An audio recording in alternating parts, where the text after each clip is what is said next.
Hello, my name is Dwayne Slobodnik, and I'm going to talk to you about the importance of professional development and professional learning communities and networks. The technology shift.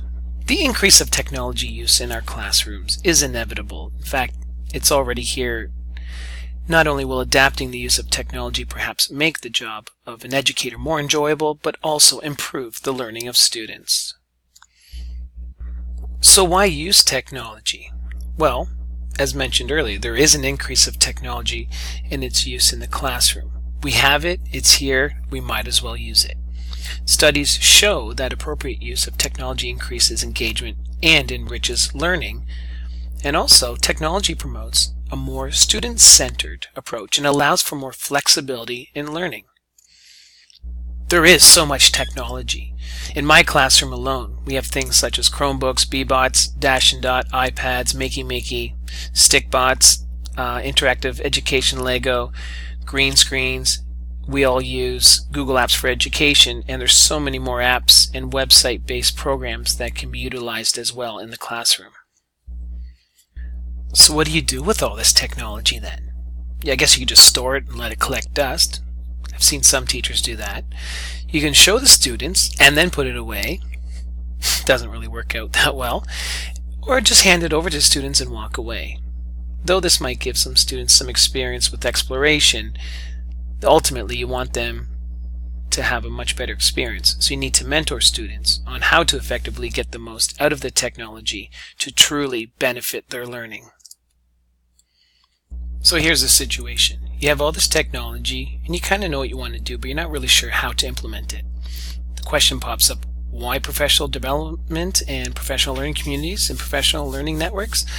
Well, simply, you need them.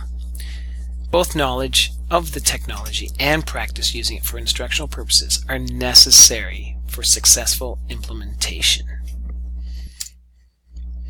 So how do we properly implement technology integration? Well, step one, getting professional development. A lot of professional development are one-offs. You go there for the day or a half day, you learn something. But many studies are showing that you need to have multiple sessions, follow-ups, to make sure that what you originally learned is understood and working out in the classroom. Also, the professional development can't just be a show and tell. It needs to be hands-on experiences. You go to professional development, you learn how to do it, you actually do it, you fumble, you make some mistakes, and from those mistakes you have those breakthroughs and really learn how to use the technology properly. And the PD needs to be engaging. This can help sway the more reluctant technology using educators to get into technology more. We need more engaged educators promoting a student-centered practice. So this is exactly why we need to have professional learning networks and communities to make sure that this learning continues on.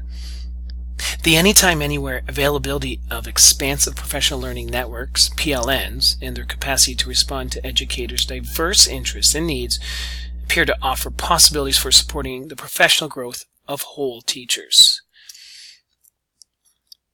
So to continue on how to properly implement technology integration, it's taking the professional development one step further and making sure that we're using professional learning communities and networks, PLCs and PLNs, to make sure that what we have learned will continue on and go into deeper learning.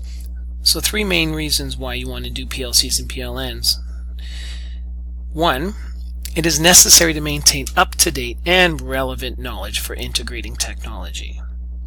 2, PLCs and PLNs promote deeper understanding, because learning is a long-term process. Just as we mentioned earlier with professional development, one-offs don't really help you that much. You have to continue on over and over, daily if possible. And they also provide a personalized approach, which would make the connections of learning more authentic. The teacher gets to choose how they interact with others, to share, to learn, and that personalized approach will make the learning that much more authentic. Creating professional learning communities in your classroom So an idea here is to take the learning further from amongst just professionals, but bring it into the classroom where students get to create their own PLCs. You can have a collection of collaborative communities, students and teachers, students and students and teachers, based on the social constructivist approach by Vygotsky. And this learning will help foster respect, confidence, and inquiry. And of course, in this way of doing a collaborative learning, not only is it more autonomous, but the learners are more engaged, and learning is more exciting. So in conclusion, we are using a lot more technology to help us teach. It's here, we're using it. So we need to know the best way to integrate this technology that we have. Professional development, professional learning communities and networks gives educators a platform to learn best practices from one another and to make sure educators are staying current with the information that they have. This way of collaborating can be fostered in the classroom and help encourage students to be lifelong learners. Thank you very much for listening, and I hope you enjoyed the presentation. Have a read of my paper as well, and I'd like to hear from all of you, some comments, questions, anything, and have a great weekend. Bye-bye.